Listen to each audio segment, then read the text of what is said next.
आप सबको आपके दोस्त, आपके होस्ट दिलीप कुमार त्रिपाठी का प्यार भरा नमस्कार। साथियों, गणतंत्र दिवस सामने है।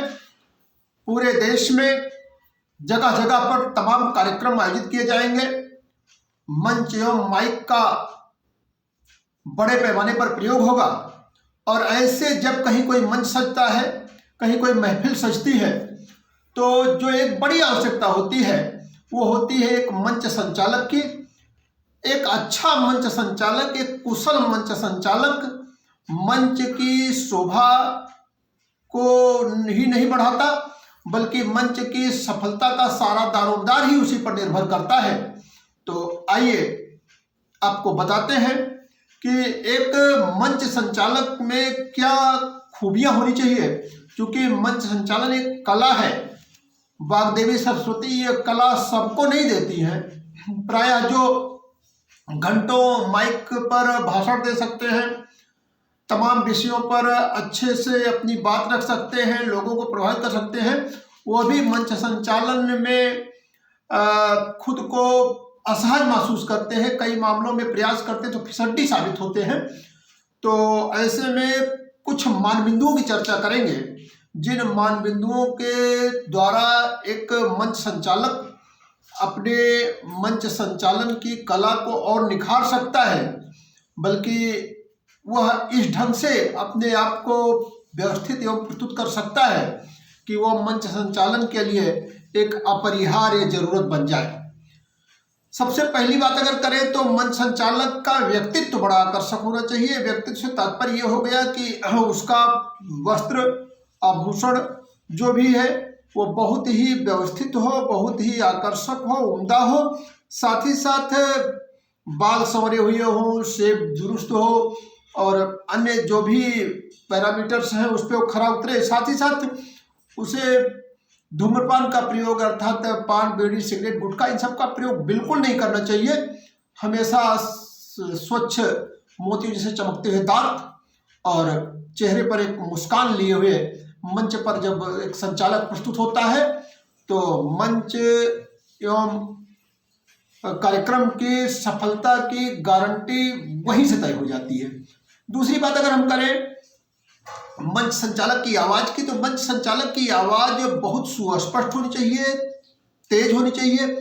जानबूझ करके तेज किया जा रहा है ऐसा नहीं लगना चाहिए कि इसको आवाज़ को जबरदस्ती तेज किया जा रहा है, और आवाज़ तेज होनी चाहिए, कर्णप्रिय होनी चाहिए और यथा आवश्यकता आरोह एवं अवरोह से युक्त होनी चाहिए। जहाँ जरूरत हो वहाँ हम अपनी आवाज़ को और ऊपर उठा सके और बेहतर कर सके, और आवश्यकता अनुसार उसमें अवरोह ला सके।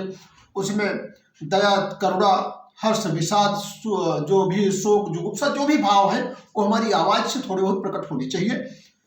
दूसरा हो गया मंच संचालक को कार्यक्रम की शुरुआत के पहले ही जो करना है और जिससे कार्यक्रम की सफलता की गारंटी 100% हो जाती है, वो ये करना है कि कार्यक्रम को शेड्यूल कर लेना चाहिए। कार्यक्रम की एक व्यवस्थित रूपरेखा बन जाए, एक सूची बन जाए कि कौन सा कार्यक्रम है और कैसे क्या होना है। आयोजकों से या जिम्मेदार लोगों से, कई बार तो अतिथियों से भी, मुख्य अतिथि से भी इस विषय में परामर्श अगर संभव हो तो कर लेना चाहिए, ताकि बीच में किसी प्रकार की टोका टोकी या किसी सुधार की, किसी सुझाव की गुंजाइश न रह जाए और इन सब की वजह से न तो अनावश्यक विलंब या व्यवधान हो और जो इससे एक भद्दापन आ जाता है उससे भी बचा जा सके। उसके बाद ये हो गया कि मुख्य अतिथि, या चौथी बात की बात अगर करें तो मुख्य अतिथियों, अन्य अतिथियों के स्वागत हेतु, जैसे हमारी एक परंपरा है, मेहमान जो हमारा होता है वो जान से प्यारा होता है, और जब जान से प्यारा है हमारा मेहमान तो उसके स्वागत के लिए बहुविध तरीके हमने ईजाद किए हैं और उस तरीके से हम प्रकट होना चाहते हैं। तो उसमें जैसे जो भी हमारा वहाँ की व्यवस्था हो, उस व्यवस्था के अनुरूप एक लिस्ट पहले से बना लीजिए। व्यवस्था में जैसे आपको अगर मान लीजिए माल्यार्पण करवाना है, मुख्य अतिथि द्वारा दीप प्रज्वलन होता ही है, वाग्देवी सरस्वती समक्ष दीपार्चन, पुष्पार्चन, माल्यार्पण ये सब होता है। उसकी एक बाकायदा आपके पास एक व्यवस्थित आयोजना हो।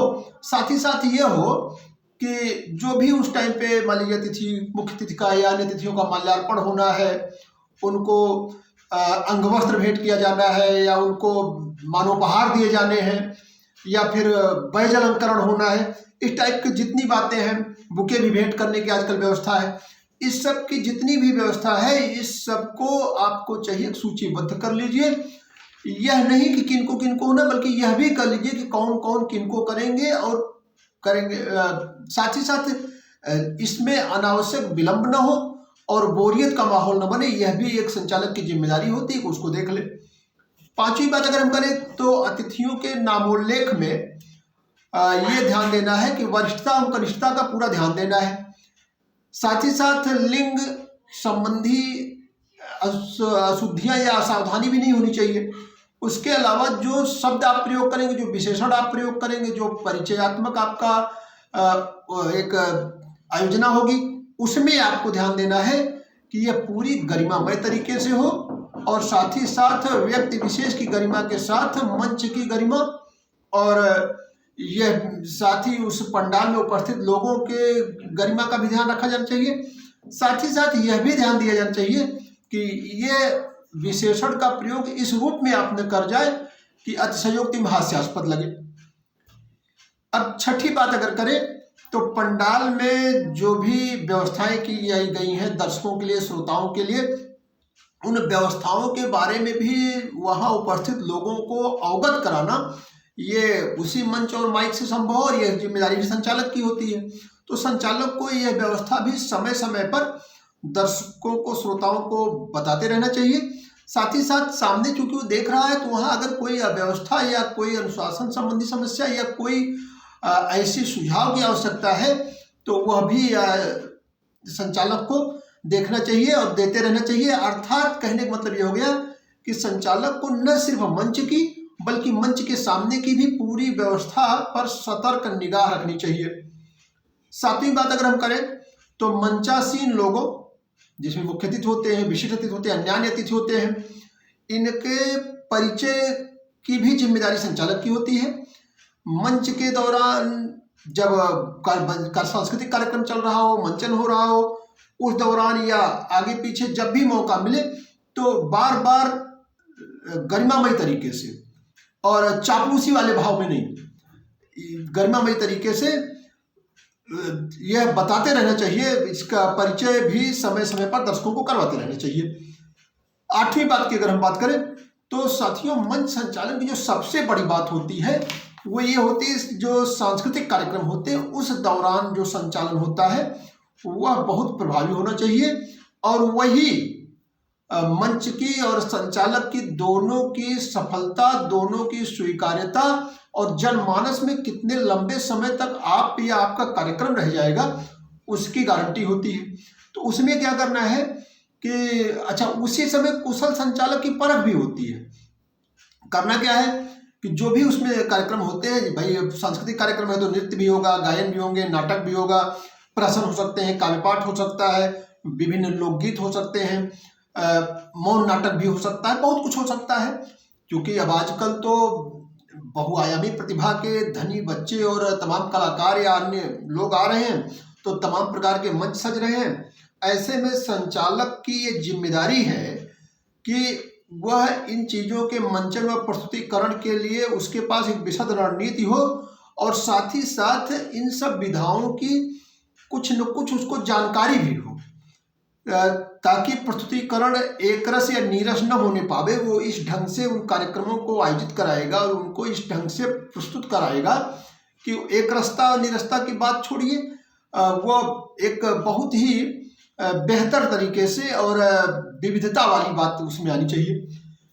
साथ ही साथ यह भी होना चाहिए कि चूंकि अभी कई बार तो ये होता है कि वही कलाकार एक कार्यक्रम में होते हैं, वही बच्चे उस कार्यक्रम में होते हैं, तो और उसके बाद उसकी वही बच्चे किसी दूसरे कार्यक्रम में भी हो सकते हैं। तो यह भी ध्यान देना है कि बच्चों के लिए एक कार्यक्रम से दूसरे कार्यक्रम के बीच में तैयार होने के लिए, थोड़ा रिलैक्स होने के लिए पर्याप्त समय भी मिल जाए, ये भी संचालक को ध्यान देना होता है। एक बात और जो सबसे आवश्यक है वो यह है, मंच संचालक को विभिन्न विधाओं की जो सूक्ष्म जानकारियां होनी चाहिए, ये बात मैंने कही।